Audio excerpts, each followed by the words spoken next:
Alors parmi dans les autres actualités que je voulais traiter ce soir, et vous me direz ce que vous en pensez, d'ailleurs si vous avez été tenté un jour par du trading, voilà, du trading de crypto-monnaie, de monnaie tout court. D'ailleurs je vous mets l'article que j'ai écrit sur le sujet, parce que j'ai reçu énormément de témoignages. Alors comme vous le savez peut-être, je travaille pour une émission télé en tant que chroniqueur qui s'appelle Ça peut vous arriver sur la radio RTL et sur la télévision M6.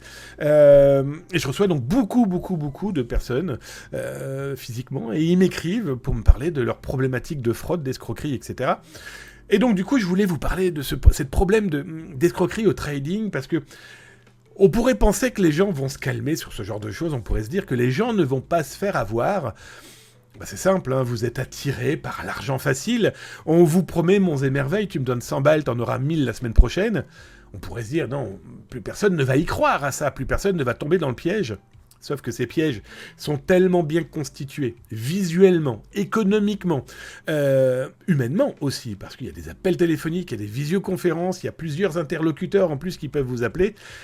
Et ils finissent clairement à convaincre les victimes. c'est ça le gros problème. Bon, bah là, dans cet exemple, c'est des escrocs qui se font passer pour des banques sur le web. D'ailleurs, vous lirez dans l'article, hein, j'ai un témoin qui m'explique comment il a quand même perdu quasiment 95 000 euros, hein, voilà, abracadabra, chez les magiciens en tout cas. Bon, bah, je vous explique comment ça fonctionne. Lui nous explique aussi comment il s'est fait piéger. Ah, c'est clairement un vrai problème, donc protégez aussi les gens qui vous environnent, hein, vos familles, vos amis, vos collègues, qui peuvent vous parler de ce genre de business. Clairement. Si une banque sur Internet, des gens vous disent « Nous, on vous fait 5, 8, 10% de rendement », bah écoutez, si des banques comme, je ne sais pas d'ailleurs quelle banque, si, la Banque des Jardins à Québec, au Canada, la BNP, le Crédit Mutuel, on en parlait tout à l'heure, LCL, peu importe, ne font pas de publicité en vous disant « Nous, on a un rendement de 8%. Pourquoi sur Internet ça serait différent ? Soyons très clairs. Toujours est-il que je vous ai fait toute une analyse de social engineering. Bon, vous savez que moi, ça fait quelques années que je parle de ce sujet. Là, c'est devenu à la mode, là, en ce moment. Je vois plein de gens parler de social engineering, de lire des bouquins, etc. Bon, ceux qui ont la possibilité de me rencontrer en cours ou en conférence, vous allez recomprendre qu'on maîtrise un peu le sujet et on n'a pas besoin de bouquins, mais de l'humain, oui. Bon, bah là, je vous ai fait toute une analyse de social engineering, de comment on pourrait vous manipuler, et surtout, on pourrait manipuler le cerveau de la future cible. Et je vous ai mis quelques tips, quelques outils qui vont vous permettre tout de suite de vous alerter.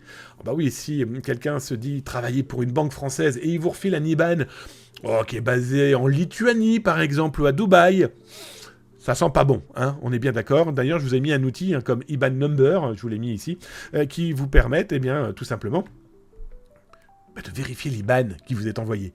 Ça vous mettra, en tous les cas, un petit peu la puce à l'oreille. Je vous laisse lire ça. Je vous ai mis, comme je vous le disais, ça fait quelques siècles que je travaille sur le social engineering. J'ai un disque dur complet de messages envoyés par des pirates, des escrocs, etc. Et je vous ai fait un petit topo, là. Je vous ai retrouvé celles qui sont les plus utilisées dans le trading. Voilà.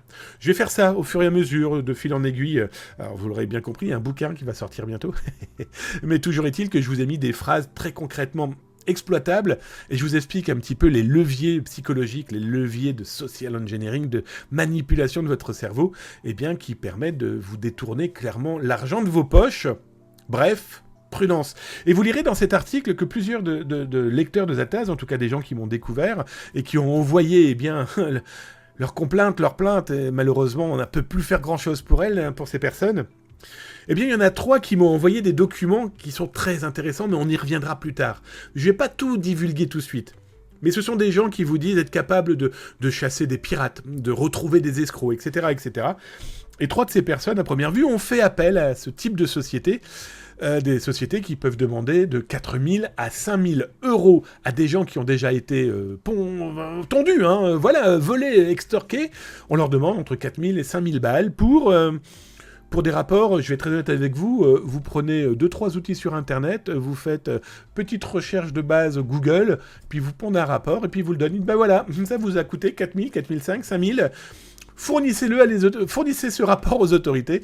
Bon, vous verrez, 2 de mes témoins disent, écoutez, nous on a présenté ça aux autorités, ils nous ont dit, non merci, on peut pas les utiliser. Non, par contre, ils ont non seulement perdu leur pognon avec des escrocs, mais en plus, ils ont perdu leur argent qui sont partis dans les poches de spécialistes.